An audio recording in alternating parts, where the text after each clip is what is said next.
welcome back to the Nigger Pumper podcast. Who? Nigger Pumper! Nobody's gonna join us. No, I don't get that. Alright, welcome back to the Pumpernickel podcast. There it is. Alright, so we just gonna cut the bullshit and jump straight into the debate that happened not debate, the initial start to a debate that happened right before this, where we asked, if you were an Inception, what would your token be? Totem. Totem. Close, That's very close. Close enough. A pole. Yeah. A pole? Totem pole. Totem pole. Yeah. Yours would be a totem pole? 10-foot totem pole? Jesus You Christ. carry it around at all times? Right? I carry this Jesus-sized cross to make sure that I'm stuck in reality. What would yours be? I think we all know Black Mike's scared of Beyblade. Mm-hmm. Beyblade! Let it rip. Look, man, I watched that cartoon as a child, and it stuck with me. What's your totem? Blue Eyes White Dragon card? I know the exact way. By touch alone. Mine is a half-ripped $1 bill. That's yours? I figured yours would be half a turkey sandwich. Alright. On Pumpernickel. It's only half, though. It's half eaten. Half eaten. There's one giant bite missing out. Right, yeah, I was like, this isn't my sandwich. The teeth marks are all crooked. It's like CSI. Wait a minute. What is this? That's the wrong sandwich. What about you? What about y'all? Y'all over here quiet as hell. Oh, by the way, it's just me, Nate, White Mike, and Black Mike today. Eddie and a boy named Eric X are out. AKA Powerline. AKA Powerline are out today. So it's the four of us making up bullshit as we go. Alright, Nate, you're first. Yeah, I kind of like the turkey sandwich, but I'm leaning towards something dumber. A bucket with water in it. Form of. Yeah, a bucket with water. Maybe like not a thimble, but you know those rubber things that people put in their fingertips? Like one of those filled with Jello.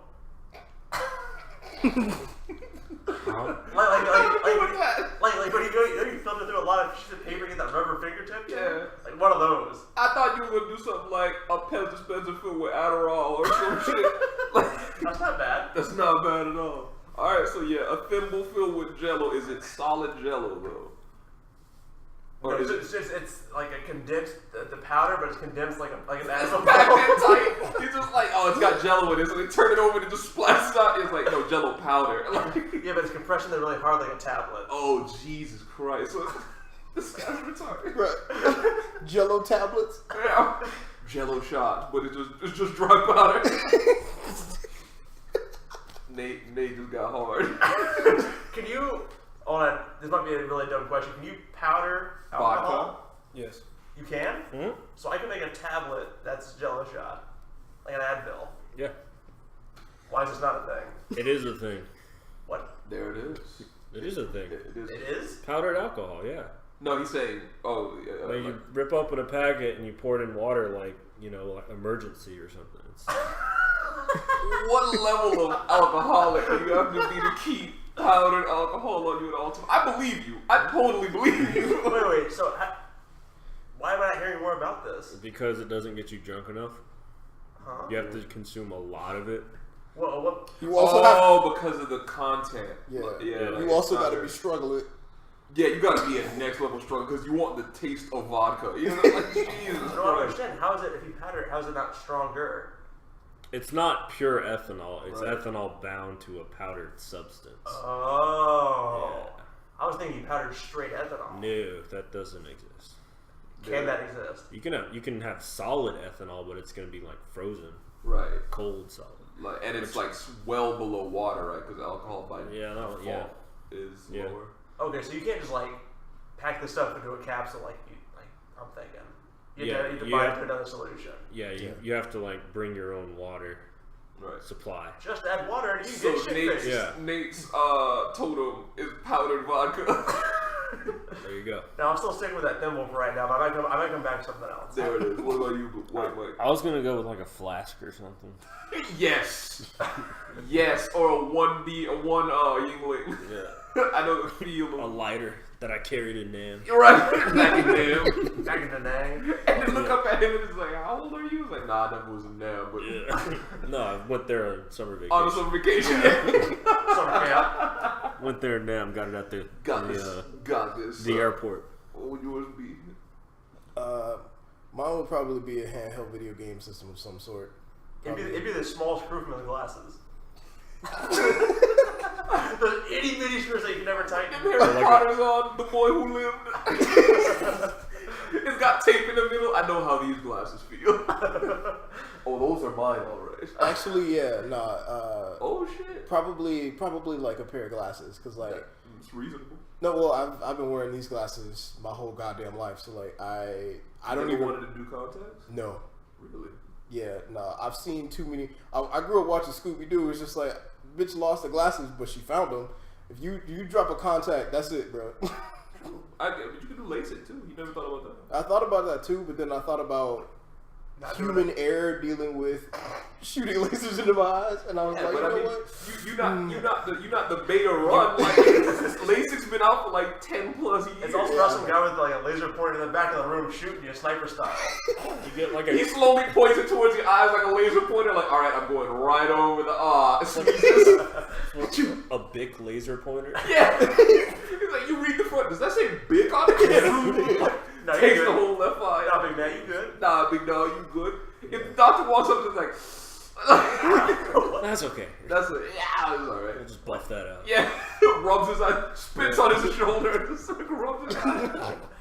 That'll buff out. My AA battery's right out. Hold on a minute. Jesus Christ. Yeah, nah, I'm good, bro. But yeah. No, just the idea of it like scares me. Right. And I'm I just understand that like, because I have a big phobia about stuff touching my eyes. Yeah, a lot of people do. A Yeah. lot of people don't like to feel. When I first, there they go right there. Okay, when I first got my contacts, the first couple days, I accidentally kept batting it out by reflex with your eyelash. So every time I try to like put it in my like flick and swat it off my eye. No. Yeah, like, no. So nowadays, in order to put my contacts in, I have to literally open my eye, look down, Whoa. put it there, and then put it in. Good God. Quick pause. You guys can't see this. His eye was enormous. I could not see his eye, the color of his eye at all. You're like a black Mad-Eye Moody. Oh my gosh. Straight in. You're like Scorpion from Mortal Kombat. Get down here, please. Oh God. Ugh. Yeah, but yeah. That's what nightmares are made of. Yeah, to this day, I still I put my contacts in that way. Alright, so what would yours be, Samuel? One contact. No, dipped in caffeine. Damn. I need live eyes. You don't have to put the contact in for it to be your totem, though. Right. What would mine be? A rim that spins counterclockwise. One of those anime girl pillows. Oh, waifu. Yeah. Roasted. Spit. Yeah, you know the name. You know the name. You have one. Damn, they're on. It runs out the room. I was just about to ask, like, who would she be? Don't know. We're not getting into this. I don't know. It's the arm from a Gundam wing model. It's a fat booty Gundam. It's a Ghetto It's a Gundam? senpai notice me Gundam. Senpai notice me, Tequila Gundam. Tequila Gundam. Oh, what the hell would mine be? What would mine be? Hero Kitty poster. Damn, y'all Lego style, huh? No. What would mine be? Silence falls across the land as he processes the question. This one is actually really tough. 'Cause I'm thinking, I mean, how big can your totem be? It's whatever you want to be, Yeah, baby. man. True. My FJ Cruiser is my totem. No, I'm playing. Hey, you carry on at all times. All right, there it is. I don't have to carry it. I could be in it. If I'm in another reality, hey, fuck it. Sweat sock. I'd do like a chain or something. Like I would do like I used to have this chain that my dad gave me that I lost when I was younger, and I would do that. It was like a cross. When you said chain, I picture like a 1950s greaser swinging a chain in and out. It'd be one chain used to hold down materials. I know exactly how many links is in it. I know the weight. I know the material. Fucking nerd. Freaking nerd. Yeah, I do that. Though. I do like a chain or something. Chain, so like a necklace. Like What was that, Flavor Flav clock? Not that wild. It was a small chain. I walk around the apocalypse with a Flavor Flav chain on. Is that a midget tied to the shit? Yes. Don't worry about I that. was in a Ludacris music video. Don't worry about it. me a gold-plated manhole cover, but that's not up to you to figure out. How y'all boys doing? The back of that neck game strong though. Yeah, man. You rear back to hit somebody taking their whole top half off. Yes. But anyway, because we like to get off topic, I guess that's not a bad set of totem. My guess is that Eddie's would be the same. Like it'd be like a cross. I would imagine would be Eddie's. That makes total sense. And then Eric's would probably be something purple. Something purple. One of his bracelets that he wears, or one of them friendship bracelets he's got. Yeah, one of those. I can see that for him. That he made at female summer camp. Don't do that to that. He's not here to defend himself. That's true. You're right. Yeah. Too much. Too much. Yeah, but yeah, that's a good one. I'm assuming you got shit to say because. Well, I got topics written down, but they're mishmashed from my brain and other people's brains. So I actually got a topic going on. Oh yeah. I was talking to the security guards at my job today, right before I came here, and one of the officers was like, "Yeah, no, like I went out to the mall or whatever, and I was like walking past like a T-Mobile store, and I bumped into these two girls, and like he was like, I wasn't dressed, I was wearing just a shirt, some shorts, some throwaway shoes or whatever, and this girl started talking to me, and yeah, no, like." They were like, "Oh, you kind of cute, but like you want to take us out to lunch or something? Well, we understand if you ain't got it though." And he gave him one of them stank faces and just reached in his pocket and pulled out some stacks, and then like put that shit right back in his pocket. And they were like, "Oh, never mind. We see you got it. You out here flexing on us. It's cool." And he just walked away and was just like, "Fuck y'all." And I'm like, but that's the perception that they got based on their initial judgment of what you were wearing. Mm-hmm. And so my topic is to what level do you care about your own personal appearance as it relates to the way other people perceive you? Because a lot of people are just like, "Oh, do you really care what other people think?" And most people will be like, "No, I don't give a fuck what other people think," but you do. On some level, because you have to. Right. Society just won't allow you to not give a shit. Yeah, I always think it's BS whenever anybody truly says they don't give a fuck. You always do. Because you give a fuck in the positive. Yeah. So if you give a fuck in the positive, to me, you have to give a fuck to some degree. Even if it's not, like, devastating, you have to give some kind of a fuck if it's negative, Yeah. Like, even when a total stranger walks up to you and says to you something really nice, it affects you positively, you know what I mean? And even if you don't necessarily perceive it at the moment, it's like there's this level of acceptance that you feel like is coming from the outside world. So you're like, all right, yeah, maybe I am doing something right. Yeah, some random person gives you a compliment, all of a sudden BG Stay Alive starts playing, and you start strutting down the street. I remember random compliments I used to get, like whenever I bought like new shoes or something like that, and I like my shoes, like somebody always stopped me and be like, "Yo, bro, what are those?" And it's just like, "Oh, well, appreciate it." You know what I mean? Like this is that. So stuff like that affects me. I would say, I guess I'll answer it first because I'm already here, but I would say that I'm not as much of it as Eddie. And most times when I hang out with y'all, like I don't really do it that much, but I do to some degree watch out for what I wear, depending on what it is. Like 9 times out of 10, I'm usually in and out of the house just going to grab something, so I'm not focused too much on my appearance. But whenever I can, I try to present myself. And I'm not gonna walk into some place with a suit and tie, of course, but I try to be try at least to be presentable, So I care to that degree. That's weird off of that because an interview, regardless of the position, I'll show up in a suit and tie. Mm-hmm. Like even if it's like construction worker, I'll show up in a suit and tie. Mm-hmm. But just for an interview, like going to work, I wouldn't. Yeah, no. Oh, absolutely not. I don't know if I could work in a place where you had to wear suit and ties every day. To that end, why does that matter? Because I work kind of in a place now where it kind of doesn't. Yeah. But a lot of places, dress business casual, whatever the term is. Yeah. Does that really make a difference? Are you really more productive like that? My old supervisor said that he wished that people would have to wear uniform or whatever at work because he was like, it's one less decision you have to worry about, and it's like you just kind of it makes you fit into the company, which I get. But I think it's moronic to do, especially in this day and age, because it doesn't mean anything. This isn't the Industrial Revolution anymore, so it's like you can't just be. I mean, you look stupid, in my opinion. Especially if that uniform sucks, like it's a chicken costume or something. I mean, yeah, if you got us coming in Chick-fil-A cow costumes, then we look like it. But I mean, in general, I just don't think, and because where I want to end up is more of a tech position where there is no such thing as a uniform. It's like I definitely want. I definitely think that they are dumb. Basically, that is dumb. A dumb convention that should die out faster than the 9 to 5. So. But to what you were, Black Mike was saying initially about I guess he was a security guard. He said, right? Yeah. I mean, a lot of times I can't obviously speak for everyone, but you'll go watch, like, let's say, like Barrett Jackson, pretty well known auto like card trade show or whatever. Mm-hmm. They sell $1 million cards and stuff. If you watch, there's a bunch of dudes in, like, fancy, like, 3-piece, clean suits, and then there's some guy in the back wearing sweatpants and an old ratty shirt. 9 times out of 10, that dude with sweatpants and a ratty shirt is buying that $1 million car. Right. And that dude with the pinstripe suit doesn't have any money. Right. Yeah. Like. So you really can't. You really don't know. Yeah, you don't, and that's the hilarious part.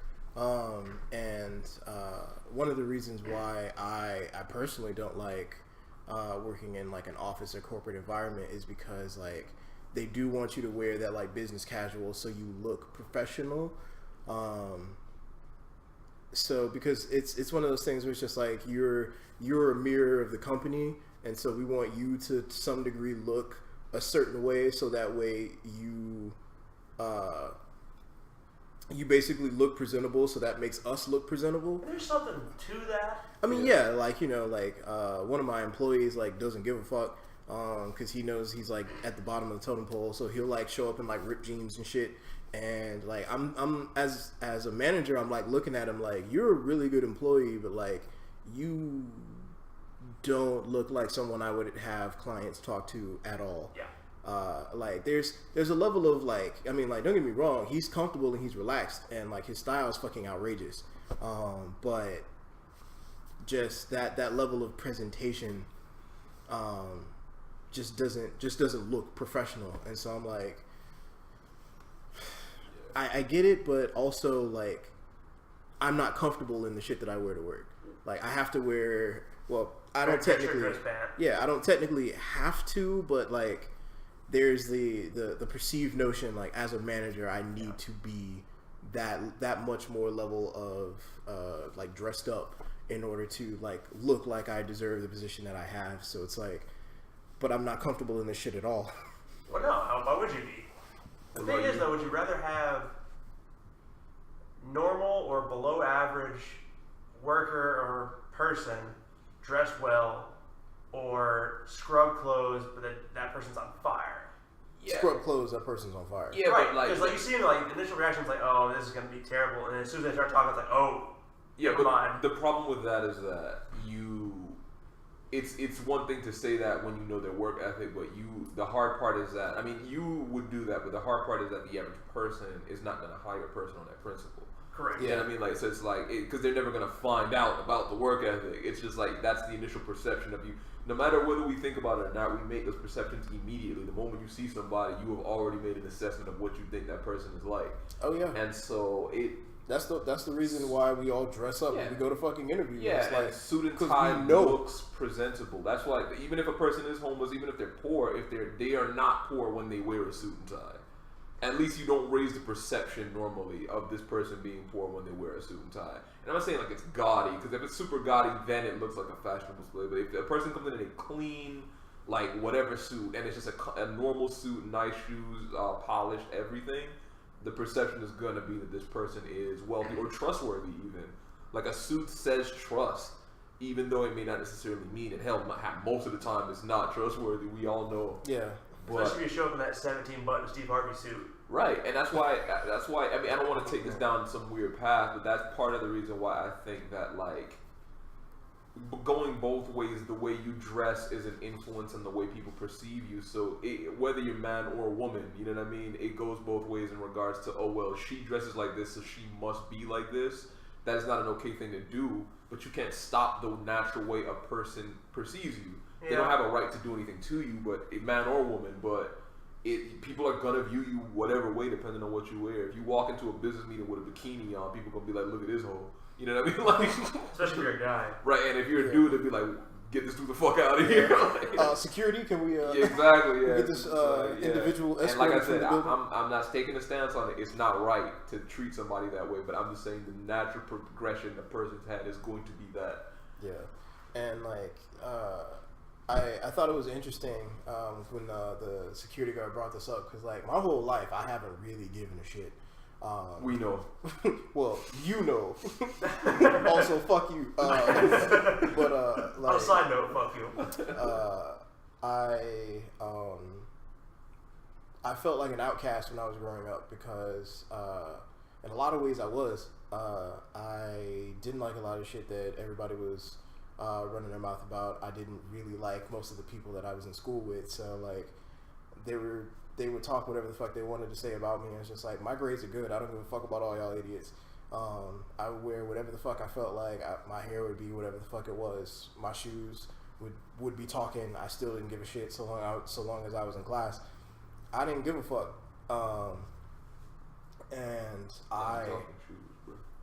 Dude, I love my talking shoes, man. That shit was fucking hysterical. Are you saying target or talking? Talking. As in the sole's falling off? Yes. Nice. Talking. That's not nice, bro. Go ahead. Dude, I was like 6. That shit was hilarious to me. Oh, I guess it was 6, maybe. Yeah. I wasn't in high school with some talking shoes, bro. In my head, I was like, you in Columbia with talking shoes? Bro, that's a suicide mission. Bro, I'd have never made it. I was about to say, that is a suicide I'd mission. have never made it out of freshman year with talking shoes. Oh, bro. no. Because the way I was picturing it, you were walking around like 12th grade with light up shoes. Right. Nah, bro. I was like, yo, I mean, you are comfortable with yourself. Good for you, but I ain't got that kind of skill. But that's gonna be a knock, dog. It's gonna be a knock. As I got older, like I started realizing, like as I was trying to do more adult shit, that like, oh, I can't just be whatever the fuck because people treat you a different way. Like it was time for me to buy a car. Like I went from like one dealership to another one day, and I was dressed how I would normally dress, you know, some jeans and a shirt, and like no one would talk to me, no one was really trying to help me, whatever. And then like one day I had a job interview, and so I was like, all right, well, job interview in the morning, and I'll go hunt for a car afterward. And like I was dressed up, you know, dress pants, button down shirt, and like the moment I fucking pulled up on the lot, everybody and their grandmama were like running up on me like fucking vultures, and I was like, damn, like I was like, what's the difference between me now and me like a couple of days ago? And I realized, oh shit, it's how I'm dressed. Damn. Is it really that big of a difference? And then like I started doing like social experiments, like, okay, like let me show up here wearing this and then come back like an hour later wearing something else and see what happens. And the fucking response was completely fucking different. And I was like, fuck, man, like this shit's dumb, but like I guess if this is what needs to happen in order for me to progress in life, then fuck it. I guess the question becomes, do you change your clothes and acclimate to the environment, or do you try and change the environment to acclimate to yourself? And if so, how do you change the environment? Well, yes to both. I guess it depends on the situation. The certain things you can't change, like other people's perception of you can't really change. So like if you're going to a car dealership, like if you really want them to like think that you have enough money to buy a car, you have to look at least presentable enough to be able to buy a car. Like that's just gonna be what it is until the end of time, probably, unless like I don't know, the apocalypse happens and we start trading cars for, you know, gas, grass, ass. Wow. Not what I was going for, but okay. They got real quick. My bad, I was drifting.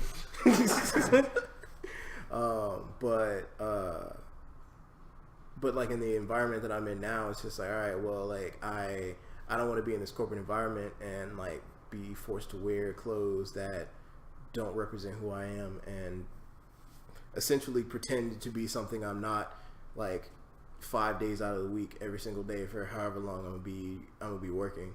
So like if I don't like this environment, then I change the environment. I can go somewhere else where I don't have to do that. I can get a job where I don't have to do that, and I can then not have to worry about that. Not worry like, oh, okay, like I can just wear whatever the hell I want to wear and not have to worry about it. And then people's perception of me can just be whatever the fuck, and they'll learn or not learn depending on whether they feel like it or not about who I am as a person and what my work ethic is while they're working with me. So, yeah, I guess. Do we? Nah, I guess I don't have anything. I was gonna try to add a conversation, but I don't know. Maybe it's a topic switch time. I mean, it's just something that like. Mike, got anything to? Yeah, there's the way things are and the way things should be. Right. The end. I agree with that. At the end of the day, insightful. You can't. Boom. I'm of the ilk that you can't change the way people will perceive you. Did he call himself an elk? I am of the elk. I am of the Asian. I am of the elk. I am of the lodge of the elks. I am Yeah. of the elk. Lord of the elk. Lord of the elk. What did the elk say? The elk say, stop bitching. We've had it harder. Fuck bitches. Yeah. Fuck elks, get money. Get money. Get those. Get those. I just have to feel that you can't change the way people perceive you, so take advantage of it. Like, I don't know, this seems, especially now with with social issues being at the forefront of everything, which it should be. I mean, there are a lot of problems that need answers, but I just feel like a lot of people aren't listening to the other side. Not necessarily listening to the other side, but not taking in the information and adjusting. They're just asking their question over and over again. And so it's like, if people don't care, it's up to you to then do it yourself, you know? I don't know, if you're speaking out into the world and it's just a vacuum and you're not hearing anything, then maybe it might be up to you. Be the change you want to see in the world. Right, yeah, because it has to. Because people G.I. Joe! Yeah, the fear. Be radical. Show up to work in blackface. Right. And be black. I came to work in blackface as a black man. I was asking questions, I wasn't getting answers. Right, so I showed up. So to now work you in will blackface. answer me. Yeah. Will you now answer a black man? Where's my affirmative? No, that's not cool. Alright, change the topic on a lighter note. Yeah. This one comes from my brother again. So, boobs. Boobs. Well, begin with this. I'm just grabbing one. Go ahead, ask questions. Snack God. So, Snack King. boobs, snack kings. Boobs are shaped different throughout history. They used to be kind of cone shaped. If you look at those old school like Roman paintings, they were kind of cone shaped. Nowadays, they're kind of round shaped. I think those old school paintings weren't realism. They look pretty real to me. There's still some cone-shaped boobs out there, man. Yeah, there's some torpedo boobs. Yeah. What would change? What are the factors? boobs. Genetics. Some isosceles titties. I don't think it's shape. I think it's more size has changed. Shape. They come in all shapes and sizes and boobs. But I think in like the past 3 decades, the average female cup size has gone from like a B to a C. That's because like the hormones in the chicken, right? That you eat. Yeah. You've been studying this very closely. No, I read it on a Snapple cap. I don't know. That was on a Snapple cap. Balls hang low. Yeah. Thanks, Snapple. Weird things to find on a Snapple cap. Seems like something you find underneath like a surge cap. Titties hang weird. Thanks, monster. I guess that the shape has probably changed maybe a little bit. The size has changed definitely. Sure. But and then maybe there are more different shapes because things are more diverse and people are mixing in unique ways now. So maybe the shape has changed too. Maybe. Yeah. Could the bras have affected that? Because we used to have cone bras, now we got round bras. Well, I don't know if titties fill bras like water. No, but over the course of a lifetime. That's true. If you wear a bra 8 hours a day every day, it may have some kind of biological impact, but I don't know if that's true. I guess we're planning out the group to analyze that scenario, huh? I don't think it affects anything. Like, I think it does in a minor way, but I just think that's all genetic. It's what is a breast with fat deposits? It's a mammary gland, so it's like. Have you ever seen those watermelons that Japanese people grow in those boxes and then yeah, square watermelons? Come out straight like a We put a bra on her at 4, and now her breasts just look weird. She has heart-shaped boobies. Jeez. And I went down a weird path. But yeah, I see what you're saying, but I don't really know if that has any. I don't think any of it's really impact. I mean, I know we're quote unquote evolving. People are bigger, people are stronger, faster than they've ever been before. So it's maybe there's something to that. And that's how you get Ivan Drago. Yeah, I mean, in the future, what's the future generation gonna look like? It's just gonna be one giant race E-cups. of e-cup. Jesus, That's too much. That's just the males. of men with men with 17-inch Males, because it changed. Like males used to wear the high heels, Yeah. and then somehow that changed, and Thank God. well, Walk around in a stiletto, man. I gotta get to work. Hobbling to work. yeah, you do that like Snapping your ankle. that ankle roll. Yeah, that ankle rolling it. Ah, god damn it! I need a new shoe. Yeah. Like a newborn deer. That was actually. These are red bottoms. I think I read that change due to like some British. That's like, it was like, is it Paris?